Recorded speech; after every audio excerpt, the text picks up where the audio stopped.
যুবক ভাইরা পায়ে দড়ি, মোবাইল থেকে গান সরান, সিনেমা সরান। আজকে এই মুহূর্তে মারা গেলে তো আপনি শেষ। আপনি যদি এখন মারা যান তো কালকে একদিন হয়ে যাবে। আপনার মোবাইলে গান থাকবে, অবস্থা আপনি মারা যাবেন, মানুষ দেখবে আপনার মোবাইল চেক করে ওইটাতে গান আছে।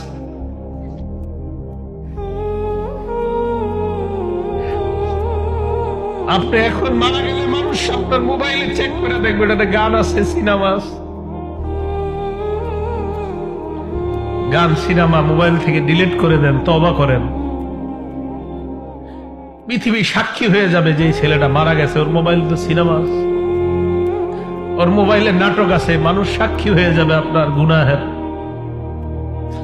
মোবাইল থেকে আপনি গান ডিলিট করে দেন, নাটক ডিলিট করে দেন। আমি যুবক ভাই যারা আছেন, যাদের মোবাইলে গান আছে, আপনি একবার ভাবেন আপনি মারা যাওয়ার পর আপনার মোবাইল তো আপনার অন্যরা চেক করবে, যারা আপনারে খুব ভালো জানে, চেক করে দেখবে ওখানে গান, সিনেমা, নাটক, এমন অশ্লীল কিছু আছে কল্পনাও করতে পারবে না। ছি ছি, ওর মোবাইলে এগুলো।